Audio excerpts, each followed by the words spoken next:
Last month, a white supremacist terrorist murdered 22 people in El Paso, Texas.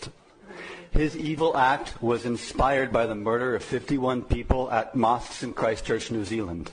That man's evil act was inspired by the murder of 77 people in Norway in 2011. In Norway, terrorist Anders Breivik left a manifesto that describes how he was inspired by other extremist and nationalist groups around the globe. Breivik pointed to the RSS in India. He praised the right-wing Hindu nationalism of the RSS and its goal of making India into a Hindu nation. He praised the RSS for how they dominate the streets and often riot and attack Muslims. He said the goals of white supremacists and the RSS are identical and that they should learn from each other and cooperate as much as possible.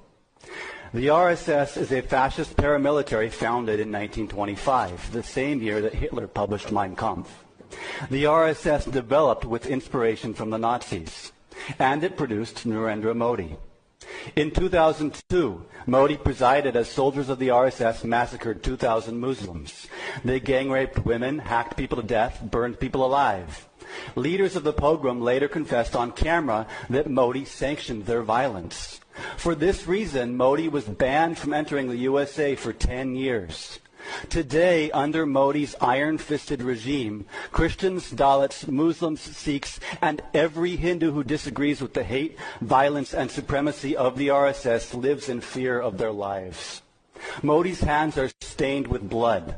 Those who shake his hand in welcome cannot wash their hands of complicity in his crimes. Bishop Desmond Tutu once said, "If you are neutral in situations of injustice, you have chosen the side of the oppressor. So what then if you roll out the red carpet for the oppressor?" The philosopher Plato said, "Silence is consent." So what then if you raise your voice in support of the oppressor?